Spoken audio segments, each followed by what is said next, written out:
ছাঁটাই হয়েছেন টটনাম হটস্পারের coach, head coach Thomas Frank. এটা বেশ কয়েকদিন আগের খবর, আপনারা জানেন। তার জায়গায় নতুন একজন ইন্টারিম কোচও নিয়োগ দিয়েছে টটনাম হটস্পার। ইউভেন্টাস এবং লাৎসিওর সাবেক কোচ ইগোর টিউডরকে টটনাম হটস্পার নিয়ে এসেছে।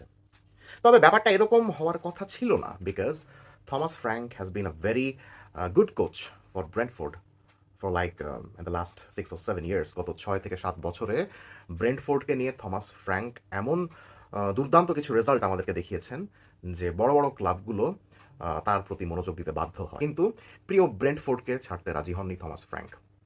কিন্তু এই পরিস্থিতিটা সম্পূর্ণ চেঞ্জ হয়ে যায় যখন টটনাম হটস্পার তাকে ডাক দিতে আসে। তখন আপনারা সবাই জানেন, অ্যাঞ্জ পোস্টেকোগ্লু গত বছর পর্যন্ত টটনামের ম্যানেজার ছিলেন এবং 2008 সালের পর থেকে প্রথমবারের মতো স্পার্সদেরকে একটা শিরোপা এনে দিয়েছিলেন এই অস্ট্রেলিয়ান কোচ। তাও টটনাম হটস্পার তাকে রাখেনি। টটনাম হটস্পার আরও ভালো কিছু চাচ্ছিল, আরও সাবস্ট্যান্সিয়াল কিছু চাচ্ছিল, আরও ইম্পর্ট্যান্ট কিছু অর্জন করতে চাচ্ছিল, যে কারণে তাদের কাছে মনে হয়েছিল যে না, probably Thomas Frank will be a very good option. But আমরা কি দেখলাম? আমরা দেখলাম যে থমাস ফ্র্যাঙ্ক সেভাবে কিছুই করতে পারলেন না। তার স্টার্টিংটা অনেক বেশি প্রমিসিং হয়েছিল, স্পেশালি পিএসজির এগেনস্টে সুপার কাপের ম্যাচটার কথা মনে পড়ছে। সেই ম্যাচে কিন্তু টটনাম হটস্পার বেশ সাহসী ফুটবল খেলেছিল। শুধু তাই নয়, মৌসুমের শুরুতে ম্যানচেস্টার সিটিকেও কিন্তু তারা হারিয়ে দিয়েছিল। সো ওই সকল রেজাল্ট দেখে এবং থমাস ফ্র্যাঙ্কের ইনিশিয়াল স্টাইল দেখে আমাদের কাছে মনে হয়েছিল যে টটনাম can achieve bigger and better and greater things in the near future. কিন্তু সেটা হলো না। আমরা ব্রেন্টফোর্ডকে যেরকম এন্টারটেইনিং ফুটবল খেলতে দেখেছিলাম গত কয়েক বছরে থমাস ফ্র্যাঙ্কের আন্ডারে, for some reason Thomas Frank সেই জিনিসটা টটনাম হটস্পারে এসে রেপ্লিকেট করতে পারলেন, আমাদেরকে দেখাতে পারলেন না যে ব্রেন্টফোর্ডে তিনি যেরকম সফল হয়েছিলেন, যেরকম পজিটিভ ফুটবল আমাদেরকে দেখিয়েছিলেন টটনাম হটস্পারে, তিনি সেটা দেখাতে পারবেন। এটা আমরা অন্তত দেখিনি। ওই প্রমিসটা উনি ফুলফিল করতে পারেননি। কেন পারেননি? আমার কাছে যেটা মনে হয়েছে যে থমাস ফ্র্যাঙ্কের ব্যর্থ হওয়ার পেছনে মেইন কারণ তিনটা। নাম্বার ওয়ান, তিনি টটনাম হটস্পারে এসে নিজেকে সেভাবে খাপ খাওয়াতে পারেননি। খাপ খাওয়াতে পারেননি কিভাবে? In terms of playing expansive brand of football. তো আপনি যখন কাগজে কলমে বড় একটা ক্লাবের ম্যানেজার হয়ে আসবেন, তখন বড় ক্লাবের সাপোর্টাররা, বড় ক্লাবের কর্তা ব্যক্তিরা চাইবেন যে আপনি খুবই পজিশন ডমিনেন্ট একটা প্লেয়িং স্টাইল ক্লাবের মধ্যে নিয়ে আসেন। সো থমাস ফ্র্যাঙ্ক ওই জিনিসটা করতে পারেননি। তিনি ব্রেন্টফোর্ডকে মেইনলি যে ধরনের ট্যাকটিক্সে খেলাতেন, অর্থাৎ অপেক্ষাকৃত ছোট একটা ক্লাবকে যে ধরনের ট্যাকটিক্সে খেলাতেন, টটনহামেও মোস্ট অফ দ্য টাইম ওই ধরনের স্টাইলেই খেলাতে চেয়েছিলেন। আমরা ব্রেন্টফোর্ডকে অনেক সময় দেখতাম, সব সময় চেষ্টা করতো যে না, ফার্স্ট আমরা গোল খাবো না, তারপর আমরা হুট করে কাউন্টারে গিয়ে একটা গোল দিয়ে আসবো। মোস্টলি ব্রেন্টফোর্ড এভাবেই খেলতো। সো টটনাম আমরা ওই জিনিসটাই দেখলাম যে টটনাম হটস্পার আন্ডার মরিসিও পচেতিনো বা অন্যান্য বড় বড় কোচ যখন টটনাম হটস্পার এসেছিল, তখন কিন্তু আমরা আরও অনেক বেশি এক্সপ্যান্সিভ ফুটবল খেলতে দেখেছি টটনাম হটস্পারকে, আরও অনেক বেশি পজেশন ডমিনেন্ট ফুটবল খেলতে দেখেছিলাম টটনাম হটস্পারকে। কিন্তু থমাস ফ্র্যাঙ্ক সেই জিনিসটা করতে পারেননি, সেই জিনিসটা করতে ব্যর্থ হয়েছেন।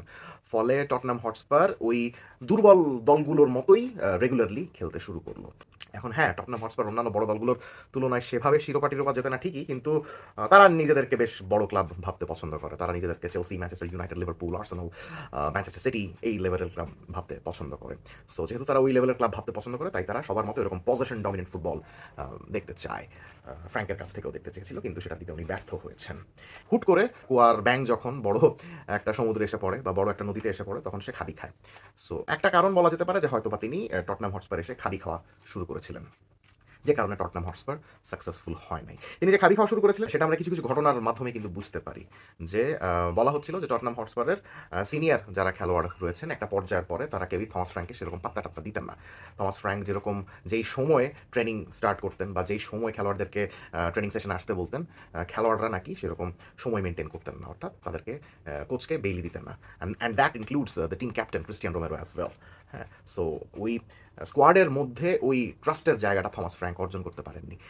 স্কোয়াডের মধ্যে ওই বিলিফটা ইনস্টিল করতে পারেননি যে তিনি টটনহামকে আরও অনেক বেশি সাফল্য এনে দিতে পারবেন, অ্যাটলিস্ট অ্যাঞ্জ পোস্তেকোগ্লুর থেকে। অ্যাঞ্জ পোস্তেকোগ্লুর কথাটা কেন বললাম? বিকজ অ্যাঞ্জ পোস্তেকোগ্লু একদম শেষ মুহূর্তে টটনহামকে শিরোপা এনে দিয়েছেন ঠিকই, কিন্তু স্কোয়াডের সঙ্গে তার সম্পর্ক অনেক ভালো ছিল। ক্লাবের প্রত্যেকটা খেলোয়াড় তার জন্য জান দিতে রাজি ছিলেন। সো এরকম পপুলার একটা কোচ যখন ছাঁটাই হলেন, তারপরে যিনি আসেন তার কাজটা কিন্তু এমনিতে একটু কঠিন হয়।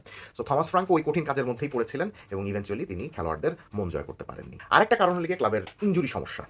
এখন আমরা কিন্তু একদম চোখ বন্ধ করে বলতে পারি না যে থমাস ফ্র্যাঙ্ক বড় ক্লাবের মতো পজেশন ডমিনেন্ট ফুটবল খেলতে পারেন না, বিকজ তাকে ওই পজেশন ডমিনেন্ট ফুটবল খেলার মতো অস্ত্রই দেওয়া হয়নি। এবং ক্লাবে ওই পজেশন ডমিনেন্ট ফুটবল খেলার মতো যেসব অস্ত্র ছিল, তারাও ইনজুরি ছিল। থমাস ফ্র্যাঙ্কের আন্ডারে টটনহাম হটস্পারের অনেক খেলোয়াড় বিভিন্ন মেয়াদে ইনজুরিতে ছিলেন, যে কারণে তিনি যদি পজিশন ডমিনেন্ট ফুটবল খেলানোর চেষ্টাও করে থাকেন, উনি করতে পারেননি বিকজ তার হাতে ওই অস্ত্র ছিলই না। এই যেমন ধরেন দুটো দুর্দান্ত মিডফিল্ডার রয়েছে টটনহাম হটস্পারের, আমার অনেক favourite. Number one is Swedish midfielder Dejan Kulusevski, and number two is English midfielder James Maddison. দুজনই কিন্তু অসাধারণ প্লেমেকার, ভেশন আছে সেরকম, ক্রিয়েটিভিটি আছে, পাসিং রেঞ্জ অসাধারণ, কিন্তু এই দুজনকে থমাস ফ্র্যাঙ্ক একেবারেই খেলাতে পারেননি because of their injuries. So ওই দুজন যদি ফিট থাকতেন তাহলে কিন্তু আজকে হয়তোবা টটনহাম হটস্পারের কোচ কিন্তু থমাস ফ্র্যাঙ্কই থাকতেন। সো এই দুজন যেহেতু খেলছেন না, সেহেতু টটনহাম হটস্পারের মিডফিল্ডে কিন্তু একটা অনেক বড় ক্রিয়েটিভিটির গ্যাপ সৃষ্টি হয়। এই দুজন যেহেতু খেলছেন না, তাই টটনহাম হটস্পারের নিয়মিত যে সকল মিডফিল্ডাররা খেলতেন তারা কেউই কিন্তু ওই ক্রিয়েটিভিটির ঘাটতিটা পূরণ করতে পারেননি।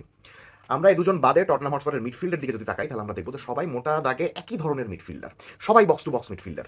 এই বক্স টু বক্স মিডফিল্ডারদের মধ্যে কেউ কেউ রয়েছেন একটু বেশি ডিফেন্সিভ, পাপে মাতার সার বা ইভেস বিসুমা। আবার কিছু কিছু বক্স টু বক্স মিডফিল্ডার রয়েছেন যারা কিনা গোল করতে বেশি আগ্রহী। এই ক্যাটাগরিতে কনর গ্যালাঘারকে ফেলা যায়, যিনি কিনা মাত্র কয়েকদিন আগে টটনহাম হটস্পারে এসেছেন। আবার রদ্রিগো বেনতাঙ্কুর রয়েছেন, তিনিও বক্স টু বক্স মিডফিল্ডার, কিন্তু তিনি এক্স্যাক্টলি কিসে ভালো এটা আমি আজ পর্যন্ত বুঝতে পারিনি। অ্যাটাকিংয়ে ভালো নাকি ডিফেন্সিভ সাইডে ভালো, আই ডোন্ট নো অ্যাকচুয়ালি। জাও পালহিনিয়া, তিনি একটা ফ্যান্টাস্টিক ডিফেন্সিভ মিডফিল্ডার, যিনি কিনা আবার বক্স টু বক্স না, তিনিও এই ডিফেন্সিভ স্ক্রিনিংটাই করতে অনেক ভালো পারেন। তাকে দিয়ে যদি আমি বলি যে না তুমি বিল্ড আপে সাহায্য করো বা সামনে গিয়ে কানেক্টারের কাজ করো, ওনার পক্ষে এটা করা সম্ভব নয়। Same goes for Bergvall as well. Bergvall ওই যে রিয়াল মাদ্রিদে আর্দাগুলের যেভাবে খেলতে পছন্দ করেন, ওই যে অ্যাটাকিং হাফ স্পেসে, ওইরকম হাফ স্পেসে খেলার মতো উনি প্লেয়ার। উনি কিন্তু পেছন থেকে বিল্ড আপ করার ক্ষেত্রে বা ওই এক্সপ্যান্সিভ ফুটবলটা খেলানোর ক্ষেত্রে টটনহামকে সেভাবে সাহায্য করতে পারেন না। এখন স্কোয়াড বিল্ডিং এর এই যে একটা সমস্যা ছিল, এই সমস্যাটা কিন্তু টটনহাম হটস্পার সমাধান করেনি। অ্যাটলিস্ট এই জানুয়ারিতেও যদি তারা এমন একজন মিডফিল্ডারকে কিনতো বা অ্যাটলিস্ট ধারে নিয়ে আসতো যিনি কিনা ওই পাসিং ফুটবল খেলতে দলকে সাহায্য করেন, তাহলে হয়তোবা থমাস ফ্র্যাঙ্কের চাকরি এখনো থাকতো। সে ডগলাস লুইস, সাবেক ইউভেন্টাস মিডফিল্ডার, তিনি কিন্তু বেশ ভালো একটা পাসিং মিডফিল্ডার। তার সাথে টটনহাম হটস্পার লিঙ্কও কিন্তু হয়েছিল, কিন্তু শেষমেশ উনি পাড়ি জমিয়েছেন আবারও অ্যাস্টন ভিলাতে। এবং আমরা এর মাধ্যমে আরও ভালোভাবে বুঝতে পেরেছি যে আসলে আপনার যদি প্রপার একটা ফাংশনিং মিডফিল্ড না থাকে, তাহলে কিন্তু কোচের কাজ করা অনেক কঠিন। টটনহাম হটস্পারের যিনি টেকনিক্যাল ডিরেক্টর ইয়োহান ল্যাঙ্গে, তিনিও কিন্তু কোচকে সেভাবে সাহায্য করতে পারেননি এসব ক্ষেত্রে, and he did not help Thomas Frank to buy a new midfielder who can play as a deep line playmaker. Tottenham হটস্পারের বোর্ডও কিন্তু থমাস ফ্র্যাঙ্কে তার পছন্দসই খেলোয়াড় কিনতে দেয়নি, বা যে কারণেই হোক না কেন দিতে পারেনি। আপনি দেখুন, এই যে 7 বছর ব্রেন্টফোর্ডের দায়িত্বে ছিলেন থমাস ফ্র্যাঙ্ক, উনি কিন্তু চাইলেই একজন দুজন খেলোয়াড়কে ব্রেন্টফোর্ড থেকে টটনহামে নিয়ে আসতে পারতেন, কিন্তু থমাস ফ্র্যাঙ্ক কিন্তু একজন খেলোয়াড়কেও ব্রেন্টফোর্ড থেকে টটনহামে নিয়ে আসতে পারেননি। এখন আগের কোনো একটা ট্রাস্টেড সোলজারকে যদি আমি একজন কোচ হিসাবে আমার আগের ক্লাব থেকে নতুন ক্লাবে নিয়ে আসি, তাহলে সেই খেলোয়াড়টা কিন্তু ড্রেসিং রুমে আমার সম্বন্ধে একটা ভালো ইমপ্রেশন ক্রিয়েট করতে সাহায্য করে। হয়তো বা টটনহাম হটস্পারের যে সকল খেলোয়াড়েরা থমাস ফ্র্যাঙ্কের কথা শুনতে চাচ্ছিলেন না, তার প্রতি মনোযোগী হতে চাচ্ছিলেন না, ব্রেন্টফোর্ডের একজন বা দুজন খেলোয়াড় যদি তখন থাকতেন ড্রেসিং রুমে, তাহলে হয়তো বা তিনি থমাস ফ্র্যাঙ্কের হয়ে দুটা কথা বলতে পারতেন। এই সাপোর্টটা থমাস ফ্র্যাঙ্ক টটনহাম হটস্পারের বোর্ড থেকে পাননি। তিনি চেয়েছিলেন ব্রায়ান এমবেউমোকে চেয়েছিলেন ব্রেন্টফোর্ড থেকে টটনহামে নিয়ে আসতে, কিন্তু টটনহাম হটস্পারের বোর্ড তাকে সাহায্যটা করেনি, উল্টা ব্রায়ান এমবেউমো চলে গেছেন ম্যানচেস্টার ইউনাইটেডে। তিনি নটিংহ্যাম ফরেস্ট থেকে মর্গান গিবস হোয়াইটকে চেয়েছিলেন অ্যাজ এ নাম্বার 10, যিনি কিনা হয়তোবা দেয়ান কুলসেভস্কির অভাব পূরণ করতে পারতেন, কিন্তু লাস্ট মোমেন্টে তিনি টটনহাম হটস্পারে না এসে নতুন চুক্তি সই করেছেন নটিংহ্যাম ফরেস্টের কাছে। আমরা দেখেছি আর্সেনালে যে এবেরেচি এজা গিয়েছিলেন ক্রিস্টাল প্যালেস থেকে, সেই এবেরেচি এজারও কিন্তু টটনহামে আসার কথা, সেটাও ফাম্বল করেছে টটনহামের বোর্ড, আর্সেনালে চলে গিয়েছেন তিনি। সেম গোজ ফর আন্তোয়ান সেমেনিও, আপনারা সবাই জানেন কিছুদিন আগে যিনি কিনা বোর্নমাথ থেকে ম্যানচেস্টার সিটিতে যোগ দিয়েছেন, তিনিও কিন্তু টটনহামে আসার কথা ছিল। থমাস ফ্র্যাঙ্ক চেয়েছিলেন সেমেনিওকে টটনহামে আনার জন্য, টটনহাম এর বোর্ড কিনতে পারেনি। এরকম অনেক ট্রান্সফার মেশআপ এই সিজনে টটনহাম হটস্পার করেছে, যে কারণে হয়তোবা তারা তাদের কোচকে সেভাবে সাহায্য করতে পারেনি। এবং যেহেতু টটনহাম হটস্পারের বোর্ড সেভাবে সাহায্য করতে পারেনি, সেহেতু আমরা ফ্র্যাঙ্ককে একটা বেনিফিট অফ ডাউট দিতেই পারি যে তিনি এ সকল কারণেই কিন্তু স্কোয়াডকে দিয়ে এক্সপ্যান্সিভ ফুটবল, পজিশন ডমিনেন্ট ফুটবল খেলাতে পারেননি, এবং শেষমেশ সে দায় চুকিয়েছেন নিজের চাকরি দিয়ে। কমেন্ট সেকশনে জানিয়ে দিবেন যে থমাস ফ্র্যাঙ্কের এই ব্যর্থতার কারণ আপনি আর কি কি মনে করেন। Let's have a discussion.